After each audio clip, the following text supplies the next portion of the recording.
Kirby Is Fantastic. This is by Marvel Comics and probably one of the biggest, probably Marvel books I've got, easily. Now this one includes a number of stories, not all classics as far as I'm concerned, but some really decent ones. You got here Fantastic number 4, and you can see the size of the book. It's really massive. I would say at least about 4 times the size of the original comics. And the quality is really good. It's really sharp, I think. The colours are fine. Now, of course, it's not done as the original comics. It's been cleaned up and all those kind of things. But also, one thing I love about these early comics, and this is first appearance, of course, of Submariner in the Marvel universe, was the chapters, or part 2. It says, obviously before it was chapter, now part 2. This story, not so great, but it, of course, brought in the Hulk, first time for the Thing and the Hulk. But here's the real classic story. This had the Hulk versus the Avengers versus the Thing and so on. It was just great, real dramatic stuff. And Reed Richards, for some weird reason, is ill, can't get to the, obviously, battle, but you got the Thing battling away with the Hulk. And of course, that storyline was continued many, many times later. And you can see there, Iron Man, slightly different than, of course, later. And here we've got Black Panther, looking slightly different as well. This is the first appearance of Black Panther. Also includes quite a bit of the Inhumans as well, which I always found slightly odd that they always joined the Inhuman stories into the book as well. And you've got Claw there.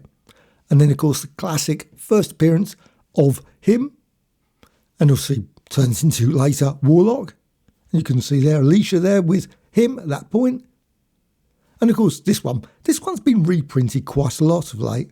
This is of course a classic story, but not one of my favourite characters, I have to say. Annihilus, never a winner for me. But it is of course an important story. And then you've got the covers there as well. And you've got number 84, of course, Doom. The name is Doom. It's a real great little story. They go to this village and they lose their powers. They end up losing their powers for a brief bit of the story anyway. And Doom is completely in control. Then he ends up causing real chaos. He's got his robots, and of course he sends his robots towards the village. And then he realises maybe that's not such a great idea at this point, but that's the way it is. And you've got Crystal as well there. Crystal was part of the story, Sue Storm less so. But there you've got Doom there. And a few little bit of extras at the back. Not many, but they could have included, I think, a few more classic stories would have been great. But here you can see now the original comics here. Now, I haven't got any of the stories that are actually included in this book, so I'm just showing an example there. And then Fantastic Four, of course, in the epics as well. And again, you can see the size. You've got the Submariner story, Ramatat, of course, Kang later, obviously the Mole Man as well, and a few other stories. It was a really great little book, that one, Search for the Submariner. And you can see it's also got some bonus material at the back there as well. And the Fantastic Four comic annual. I remember that one. I remember buying it at the time. It was probably one of the earliest annuals that I got for Marvel. Well, maybe not. There was Fantastic, of course, those sort of ones. However, this one was great, and I loved the Wizard story. It was, of course, it was in colour as well. At that point, I really didn't buy many US comics. I had a few, but not many. So these were, stories I didn't really particularly know well.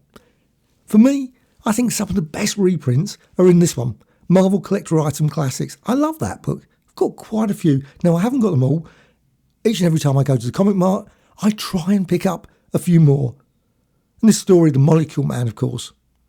And so got other stories as well. Now, this one is an artisan edition, slightly smaller than the artist one, which I think in many ways makes it slightly better. And they haven't really brought out any recently, which is a pity, I think. But these are great stories, really good. And again, there's a bit of an overlap with, of course, the actual, is it called a Monster Edition? I'm not really certain. Monster, king size, really no idea. You can see you've got the Inhuman story there as well. And also course, Inhumans again, and the name is Doom. You can see, again, a bit of an overlap with that massive book behind it. And, of course, you've got a lot more bonus material, which, again, would have been great if they'd included in this. Now, this, of course, is the mighty world of Marvel. And I love these ones. Hulk was the big name, but Fantastic Four was at the back. Now, let's just quickly get to the back here. And this story is, of course, a brilliant one. It started on Yancey Street. And you've got the apes and Red Ghost. Classic style.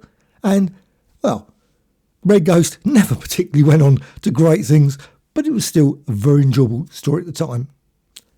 Here's a more recent one. I don't know how long ago I bought this. Probably about a year ago, I think now. But you can see the size is, of course, more like the US comics. It's got a few stories. However, you got the Titans, and this one I really, really loved.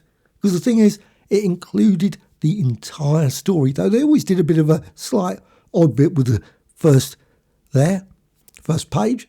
But then you had the story, and it was over 4 pages. Obviously, they could have probably crammed even more. They could have actually brought out comics with about 10 different pages on each page, couldn't they? But this one, great to tell the story. Now, I don't think the artwork was as sharp because of it. Personally, that's always one thing that I always think with the UK comics that I loved. And this one, of course, is huge. This is the artist edition. But I think in some ways, just a bit too big. It's one of those ones you think, really? It's impractical most of the time, but it's still an absolutely brilliant, brilliant book. And you can see there, obviously, the various stories again with Dr. Doom. That was the one with Silver Surfer storyline. And, of course, you've got some extra bits. I love these ones, the cutouts. Always great. Cutaways, I should say. And then you got the omnibus edition. Now, I included that just so you can see the size difference. I mean, the omnibus is pretty big. I mean, they're real huge volumes. Lots of stories, of course. Also, they include the letters pages, which unfortunately this big volume didn't include those, but the omnibus does. As well as, of course, a lot of extras, and you've got some great stories there. The Gideon story there, Fantastic Four, etc. there, fan page 4, fan page, again, another one of those, the Scroll story, and so on. Really great volumes, those omnibuses. And probably some of my favourite stories, the good old Frightful Four. And finally, this one, the Fantastic Four, massive Taschen book. Now, it's not as big as the one behind, but it's huge. It weighs a ton and also includes the stories in probably about the best quality you'll ever see because they're the original comics. The original comics, but slightly bigger. There are, I don't know if this one actually does come out in a smaller version. They have brought a few smaller versions out. And, of course, you've got all of the various things that were included in those early issues, such as the fan pages, as well as the brilliant artwork there. And also things at the bottom. Who is the Hulk? Or On the Trail of Blackbeard. And again, you've got Puppet Master and Dr. Doom, etc.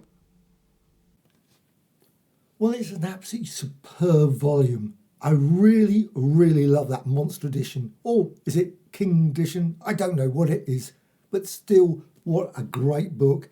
Really heavy to lift. That's why I put it on the table. It's not great.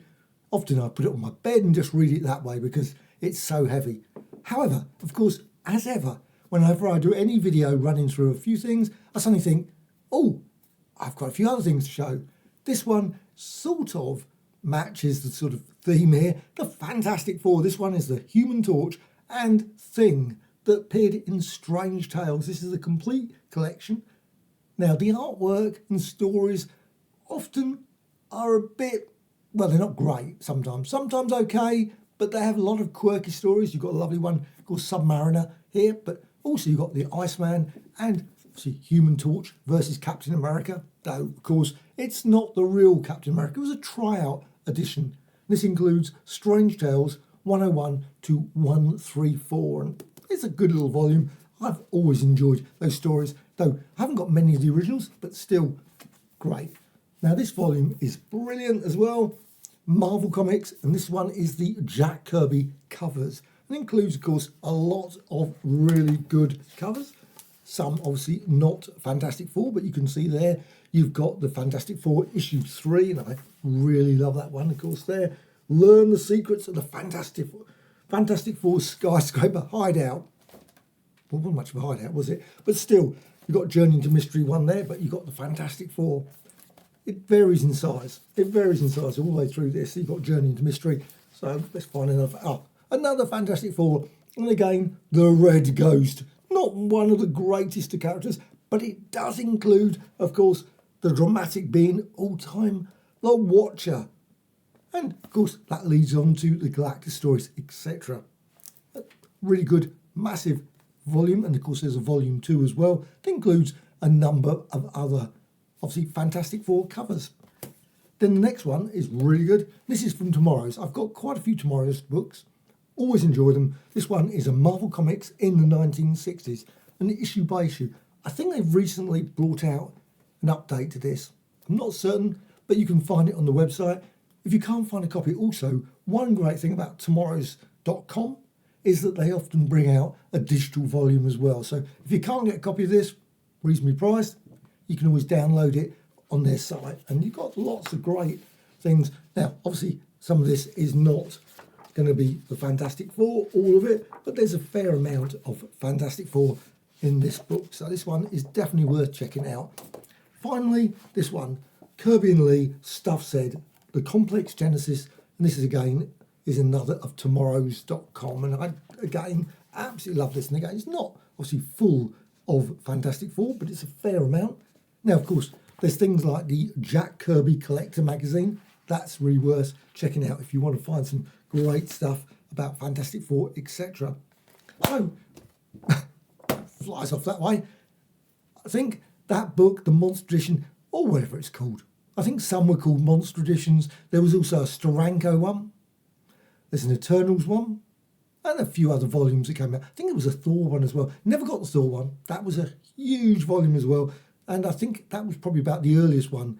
I thought, maybe I won't collect those. However, hope you found this of interest. Any thoughts, questions about the brilliant Fantastic Four Kirby is King book? Would be great to hear. Did you buy it? Is it possibly a bit too big for most people's collections? But I still think it is worth certainly looking at that just brilliant, brilliant artwork, even though I wish they'd included a few of my favourite stories. Would be nice. The Super Scroll one, I love that Super Scroll one. Probably not everyone's favourite, but one that I've always enjoyed. Also the Wizard one that I showed in the annual. Really love that story. The Wonder Glove, which never came back. I don't know why I never used it again, because it was quite obviously a useful tool, that one was. But another one they didn't include that I would have loved to have seen, and that was the Fantastic Four. I think it was Meet the Fantastic Four. Something like that anyway. I think it was issue 11, where they'd be walking down the street and you had all various sort of the origin of the Fantastic Four, and also things like early years, and also the Doctor Doom omnibus. No, Doctor Doom origin. That would have been brilliant as well if they had included that. Or maybe, of course, the wedding. Why didn't they include that one? Would have been great.